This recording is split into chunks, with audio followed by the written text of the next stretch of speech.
우리 옆에 있는 분들하고 인사합시다. 반갑습니다. 사랑하고 축복합니다.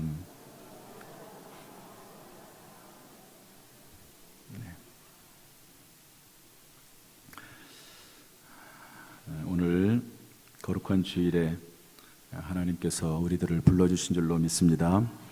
우리 각자에게 예비하신 하나님 은혜가 넘치기를 주님의 이름으로 축복합니다.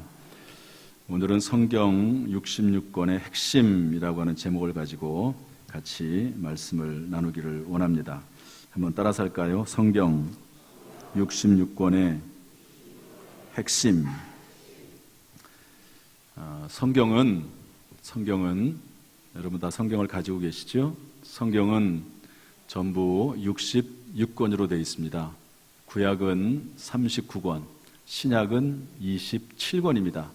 수천 년에 걸쳐서 약 50여 명의 기록자들이 하나님의 감동하심을 받아서 쓴 책이 성경입니다.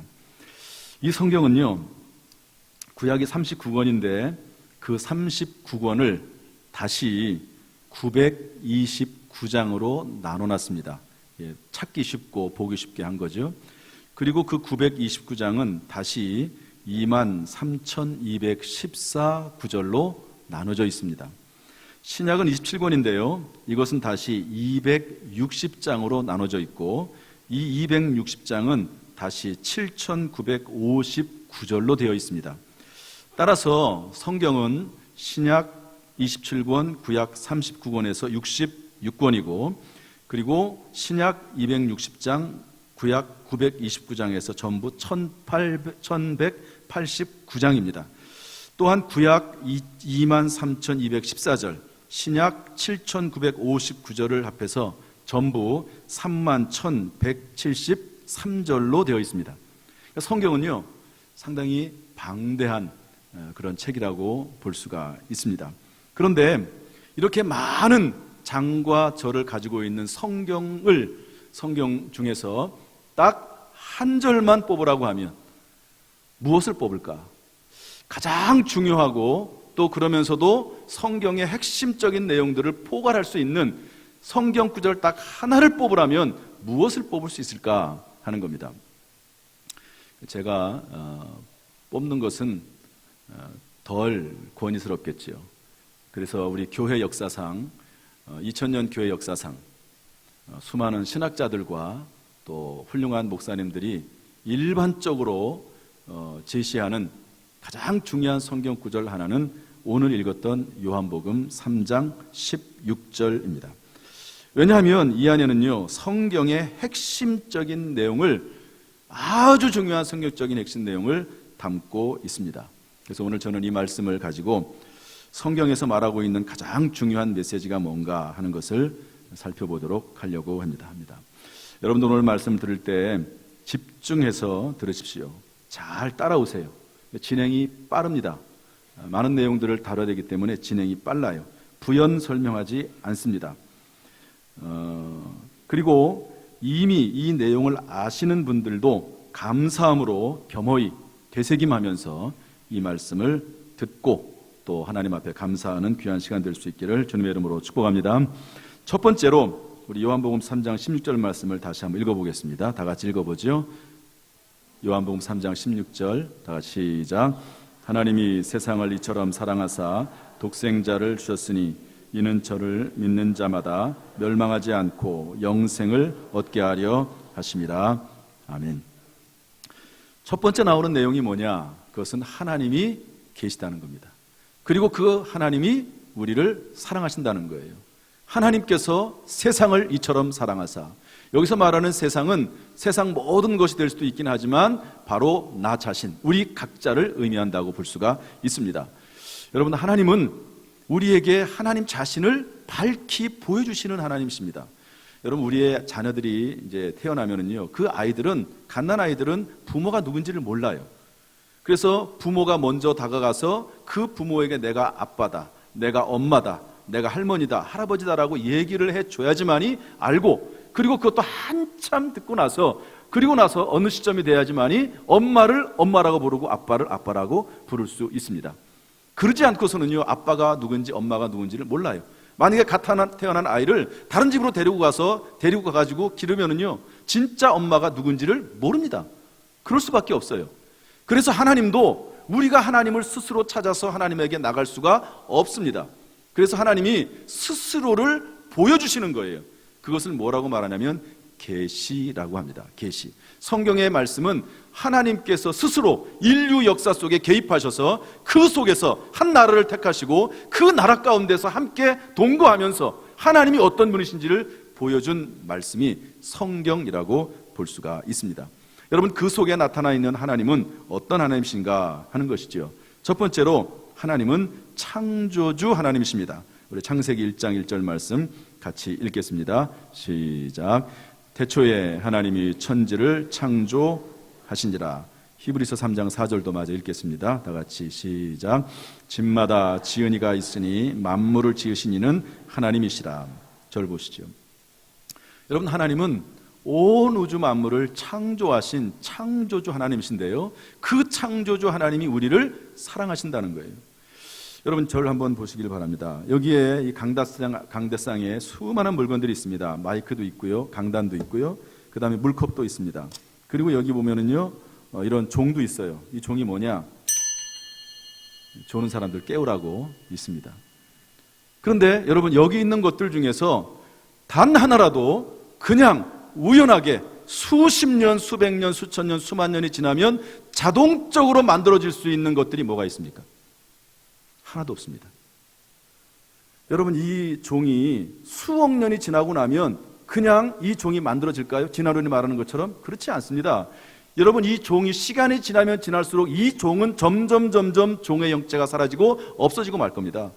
그거를 조금 유명한 어려운 말로 연력학 제2법칙이라고 합니다. 엔탈 법칙이라고 해가지고요, 모든 물질은 점점 안 좋아지는 방향으로 시간이 지나면 흐르게 되어 있지 좋아지는 방향으로 되는 법이 없습니다.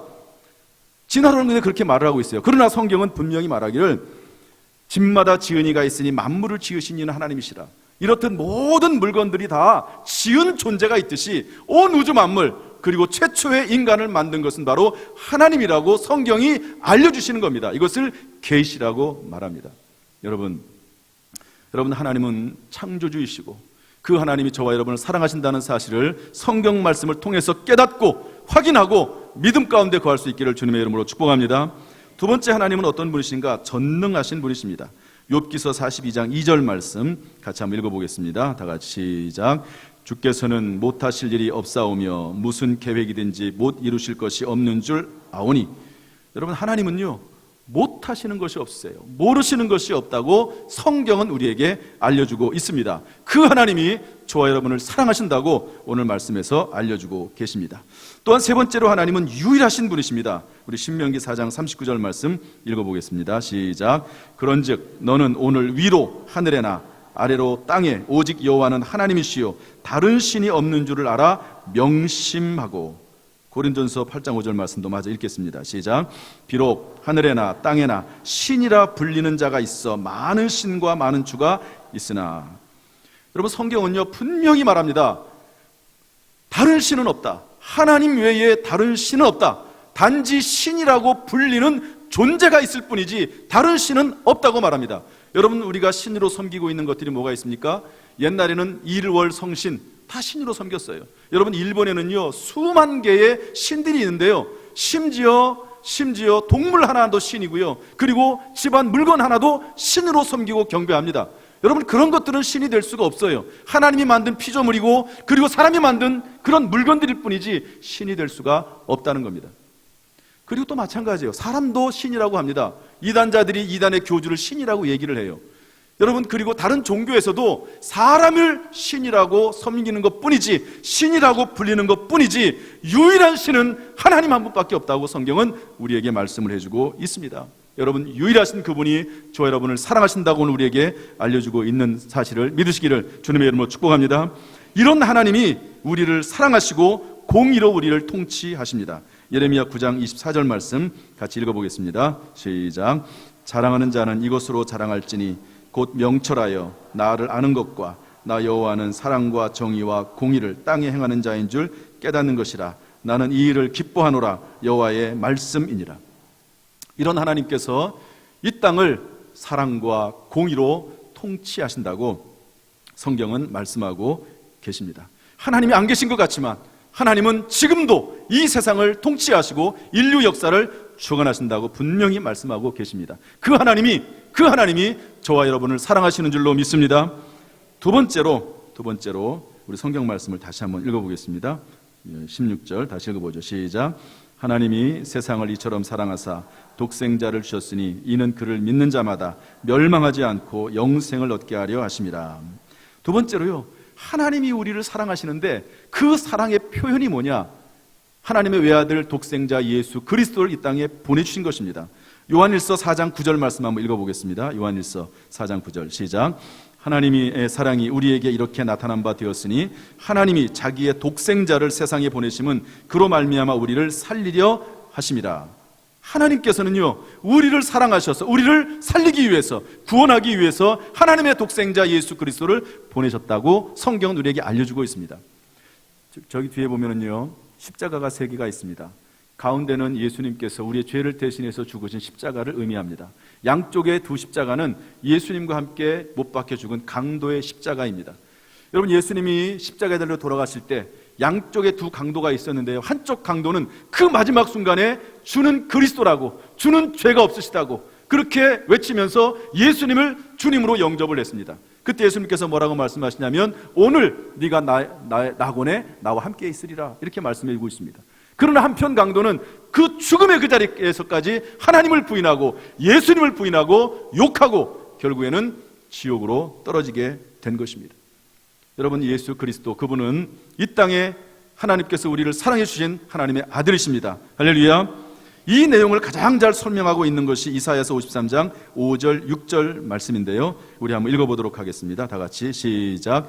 그가 찔림은 우리의 허물 때문이요 그가 상함은 우리의 죄악 때문이라. 그가 징계를 받음으로 우리는 평화를 누리고 그가 채찍에 맞음으로 우리는 나음을 받았도다. 우리는 다 양 같아서 그릇 행하여 각기 제 길로 갔거늘 여호와께서는 우리 모두의 죄악을 그에게 담당시키셨도다. 여러분, 예수님께서 십자가에서 찔리셨습니다.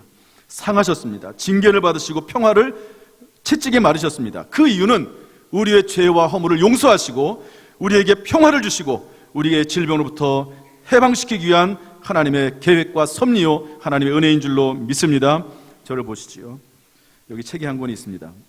우리가 평생을 살면서 지은 죄가 이 책에 기록이 되어 있다고 하면 이 정도 되겠습니까? 우리가 생각으로 지은 죄들, 마음으로 지은 죄들, 눈으로 짓고 입으로 짓고 하는 모든 죄들이 다 여기에 기록이 되어 있다고 생각을 해봅시다. 아마 이것보다 훨씬 많을지 몰라요. 그런데 성경은 뭐라고 말씀하고 있는가? 그가 찔림은 우리의 허물을 인함이요 그가 상함은 우리의 죄악을 인함이라. 그가 징계를 받으면 우리가 평화를 누리고 그가 채찍에 맞으면 우리가 남을 입었도다. 우리는 다 양 같아서 그릇 행하여 죄를 졌다는 말입니다. 각기 제 길로 갔거늘 여호와께서는 우리 무리의 죄악을 그에게, 하나님의 아들 예수 그리스도에게 담당시키셨도다. 할렐루야. 여러분, 이것이 십자가의 의미입니다. 우리가 죄를 지어서 멀리 떠나고 하나님을 벗어나고 죄를 짓고 하나님을 모른다고 말하는데, 그러나 예수님께서 우리의 죄를 대신해서 우리의 머리로 지은 죄, 마음으로 지은 죄, 손과 발로 지은 죄를 위해서 대신 십자가에서 죽으셨다고 우리에게 알려주고 있습니다. 이것이 복음이고 이것이 독생자 외아들 예수 그리스도를 주신 이유입니다. 여러분, 예수 그리스도, 그분 하나님의 아들이시고 저와 여러분을 위해서 죽으셨다는 사실을 믿으시기를 주님의 이름으로 축복합니다. 세 번째 요한복음 3장 16절 말씀 다시 한번 읽어보겠습니다. 16절입니다. 시작. 하나님이 세상을 이처럼 사랑하사 독생자를 주셨으니 이는 그를 믿는 자마다 멸망하지 않고 영생을 얻게 하려 하심이라. 아멘. 세 번째 진리는요, 중요한 진리는 믿음이라고 하는 진리입니다. 저를 보십시오. 하나님이 우리를 사랑하세요. 전능하신 하나님이 창조자 하나님 우리를 사랑하십니다. 그런데 우리가 죄를 지어서 하나님의 사랑에서 떠나게 됐어요. 그러니까 하나님께서 우리의 죄를 대신해서 외아들 예수 그리스도를 보내시고 십자가에서 대신 죽게 하셨습니다. 지금까지 제가 설명드린 두 가지가 이겁니다. 그러면 그 다음에는 어쩌란 말이에요? 뭘 어쩌란 말입니까? 예수님이 나를 위해 죽으셨는데 어쩌란 말이에요? 성경은 말하기를 하나님의 아들 예수 그리스도, 너를 위해 죽으신 예수 그리스도, 그분을 믿으라고 우리에게 말씀해주고 있는 것입니다. 우리 에베소서 2장 8절 9절 말씀을 한번 같이 읽어보겠습니다. 다 같이 시작. 너희는 그 은혜에 의하여 믿음으로 말미암아 구원을 받았으니 이것은 너희에게서 난 것이 아니요 하나님의 선물이라. 행위에서 난 것이 아니니 이는 누구든지 자랑하지 못하게 함이라. 아멘. 저를 보십시오. 기독교의 진리와 세상의 진리와 아주 근본적으로 다른 것이 하나가 있습니다. 그것은 뭐냐? 세상의 모든 교리는 행위로 구원을 받습니다. 대표적으로 불교입니다. 불교는요, 선행을 쌓아야지만이 구원을 받습니다. 극락에 들어갑니다. 그래서요, 절을 짓기도 하고, 그리고 방생을 하기도 하고, 그리고 착한 일을 하라고 얘기하고 있습니다. 그 이유가 뭐냐면 그래야지만이 극락에 들어가기 때문에 그래요. 선행을 해야 돼요. 착한 일을 해야 됩니다.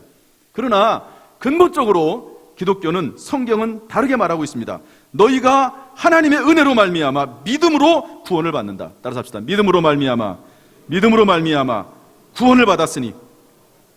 믿음으로 구원을 받는다는 거예요. 이거 좀 이상한 것 아닌가? 어떻게 사람이 믿기만 하면 구원을 받는가? 예, 하나님이 그렇다고 하시는 거예요.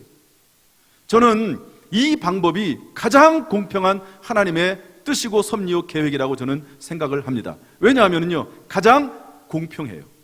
여러분, 만약에 부자가 천국에 들어갈 수 있다고 하면 그러면 그 천국은 불공평할 겁니다. 가난한 사람은 들어가지를 못해요. 만약에 많이 배운 사람만, 연구를 깊이 해서 지적 능력 있는 사람이 천국에 들어갈 수 있다고 하면 그것 또한 불공평할 겁니다. 잘생긴 사람만 들어가면 그것도 불공평할 거예요. 그러나 여러분, 믿음은 누구나 다 가질 수 있습니다. 가난한 사람이나 부자나 못 배운 사람이나 많이 배운 사람이나, 그리고 잘생겼든 못생겼든 권세가 있든 없든 누구든지 하나님의 아들 예수 그리스도를 믿기만 하면, 믿음을 가지면 하나님께서 그 믿음을 주시면 하나님 나라에 들어간다고 우리에게 말씀해 주고 있습니다. 할렐루야. 그래서 믿음의 방법으로 하나님 우리를 구원하기를 원하시는 겁니다.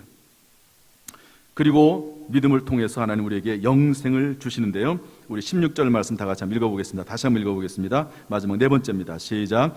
하나님이 세상을 이처럼 사랑하사 독생자를 주셨으니 이는 그를 믿는 자마다 멸망하지 않고 영생을 얻게 하려 하심이라. 아멘. 여러분, 하나님의 아들 예수 그리스도를 믿으면 영생을 주신다고 성경 우리에게 약속하고 있습니다. 히브리서 9장 27절에 보면 이런 말씀이 있어요. 한 번 죽는 것은 사람에게 정하신 것이요 그 후에는 심판이 있으리니. 한번 따라합시다. 한 번 죽는 것은 사람에게 정하신 것이요 그 후에는 심판이 있으리니. 여러분, 다 태어나셨지요? 그런데 여러분, 죽지 않을 사람이 여기에 누가 있겠습니까? 한 번 죽는 것은 사람에게 정하신 것이요 그 후에는 심판이 있으리니. 여러분, 하나님의 심판이 있어서 어떤 사람은 천국에, 어떤 사람은 지옥에 떨어진다고 성경은 분명히 알려주고 있습니다. 성경의 맨 마지막 책인 요한계시록은 이렇게 말하고 있습니다. 믿는 자는 둘째 사망의 해를 받지 아니한다. 우리가 한 번 죽습니다. 이것은 첫째 사망이라고 그래요. 태어난 사람은 다 죽어요. 그런데 마지막에 하나님이 모든 영혼들을 다 불러서 하나님이 심판하십니다.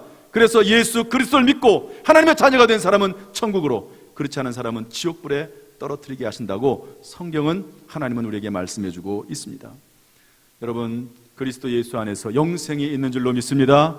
그리스도 예수 안에서 복된 인생이 되기를 주님의 이름으로 축복합니다. 그러므로 결론입니다. 주 예수를 믿어 구원을 받으십시오. 요한복음 1장 12절은 이렇게 말하고 있습니다. 영접하는 자, 곧 그 이름을 믿는 자들에게는 하나님의 자녀가 되는 권세를 주셨으니. 로마서 10장 10절은 이렇게 말합니다. 사람이 마음으로 믿어 의에 이르고 입으로 시인하여 구원에 이르느니라. 예수 그리스도, 하나님의 아들 예수 그리스도, 그분 안에서 영원한 생명을 소유하시기를 주님의 이름으로 축복합니다. 오늘 마지막 이야기 하나 하고 마치겠습니다. 조영애라고 하는 분, 박모세라고 하는 어머니와 아들 이야기입니다. 이제 여러분 주보 볼 필요 없어요. 다 이제 설명이 됐습니다. 조영이라고 하는 분이요, 임신 4개월이 됐는데 초음파로 이렇게 검사를 해보니까 아들이 뇌류라고 하는 그런 병에 걸렸습니다. 뇌류. 이게 뭐냐? 아이가 자라면서 뼈가 형성이 돼야 되는데 이 뇌를 보호하는 뼈, 특별히 뒤에 있는 머리뼈가 형성이 되지 않았습니다. 그러다 보니까 뇌가 흘러나오는 거예요. 그게 초음파로 보였습니다. 의사가 말하기를 이것은 살 가망이 없다. 수술을 해도 1% 이하고 결국 감염으로 죽는다. 병균에 감염돼서 죽는다는 거죠. 그럴 수밖에 없지요. 뼈가 없는데. 그래서 낙태를 권유했습니다. 이 아이를 낙태시켜야지만이 엄마도 안전하다. 그 낙태를 하기로 했는데요. 수술하는 날 목사님이 신방을 했습니다. 기도를 했는데 그때 여태까지 한 번도 그런 적이 없는데요, 아이의 태동이 느껴졌습니다. 아이가 뱃속에서 움직이는 것이 느껴졌어요. 그 순간 그 마음속에 내가 이 아이를 죽일 수 없다. 그래가지고요, 수술대에서 그냥 내려왔습니다. 얼마나 의사가 화가 났겠어요. 수술하려고 하는데 내려와 버렸으니까. 그래가지고 왜 그러냐고, 그러지 말라고, 수술을 하라고, 의사 말을 들으라고. 그랬더니 이분이 제가 의사 말을 듣습니다.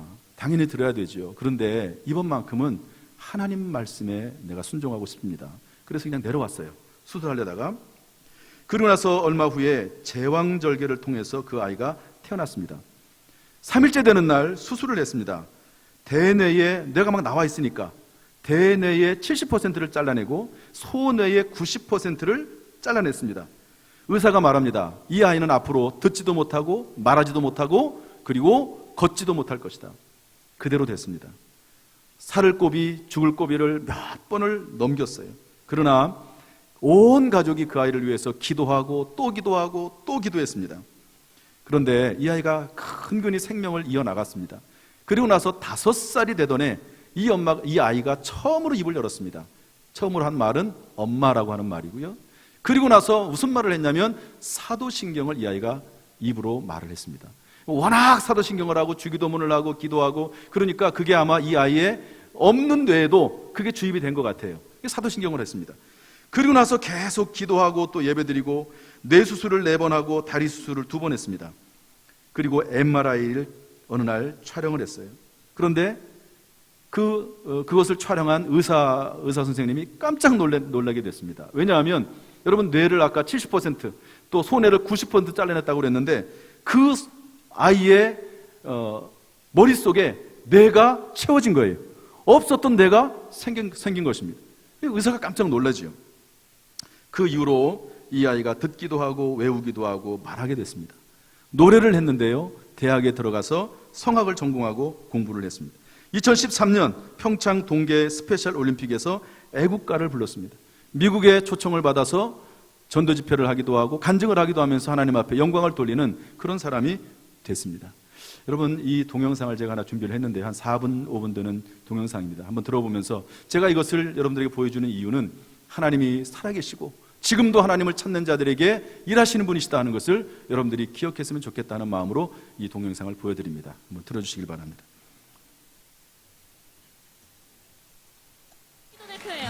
팀명이 모세의 기적. 의미가 있을 것 같은데 설명을 좀 해주시겠습니까? 우리 아들은요, 태중에 있을 때 이미 사형 선고를 받았던 아이였어요. 그래서 어떠한 모습이라도 좋으니까 살아서 내 곁에만 있어 달라고 했던 아이였는데 아들의 이름을 따서 팀명을 모세의 기적팀으로 했습니다. 아니, 지금 이 무대에 올라와서 노래를 할 수 있는 것만으로도 기적이라고 말씀하시는 거 보니까 모세 씨가 생각보다는 좀 많이 불편하신가 본데 지금 현재 어디가 그러면 불편한지 좀 말씀을 해주실까요? 임신 4개월 말경에 초음파 검진을 통해서 아이의 머리 뒤쪽 부분에 뼈가 형성이 되지 않은 부분으로 안에 들어 있어야 할 뇌가 밖으로 다 쏟아져 나와서 살 수 없다는 진단을 받았었습니다. 그래서 시간이 돼서 수술실로 데리고 가려고 들어오는 순간에 아이의 태동을 느꼈어요. 의학적으로는 1%의 희망도 없다는 얘기를 했어요.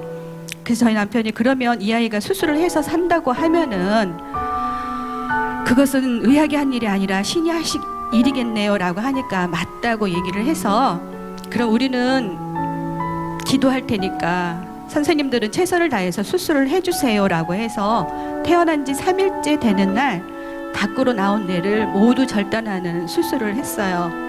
그리고 나서 의사분께서 말씀하시기를 대뇌의 70%, 소뇌의 90% 이상을 절단을 해서 이제 이 아이는 보지도 못하고 듣지도 말하지도 걷지도 못하며 온몸의 장애가 너무 극심해서 얼마 살 수 없을 거라는 이야기를 했어요. 하루만이라도 내 품에서 아이에게 우유를 먹이고 싶은 마음에 퇴원을 시켰어요. 그리고 집에 데리고 와서 본 아이는 정말 사람의 모양이 아닌, 너무나도 말라서 그냥 숨을 쉬고 있다는 그 자체가 바로 기적이었어요. 그런 아이를 보면서 그래, 어떠한 모습이라도 좋으니까 그냥 내 곁에 살아서만 있어 다오, 이렇게 기도하면서 있었는데 어느 날 아이가 말문이 트였어요. 5살 때에. 모세가 노래도 스스로 익혀서 하기 시작했다고 들었거든요. 네, 지금 모세의 장애가요, 지체장애하고 지적장애, 시각장애, 그리고 한쪽 귀도 들리지를 않아요. 그래서 노래하는 게 다 듣고 외워서 지금 부르고 있어요. 모세군, 네. 노래 부르면 기분이 어때요? 너무너무 행복하고, 노래는 저의 없어서는 안 될 에너지고, 저의 없어서는 안 될 저의 삶이에요.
어머님께 감사하다는 말은 부족할 것 같아요. 특히 또 이렇게 잘 커준 우리 모세 정말 멋있습니다. 정말 멋진, 세상에서 가장 멋진 사나이예요. 우리 어머님 정말 대단하세요. 우리 모든 이 세상의 엄마들이 박수 보내드리고 응원 보내드려야 될 것 같아요. 네. 우리 모세 고맙습니다.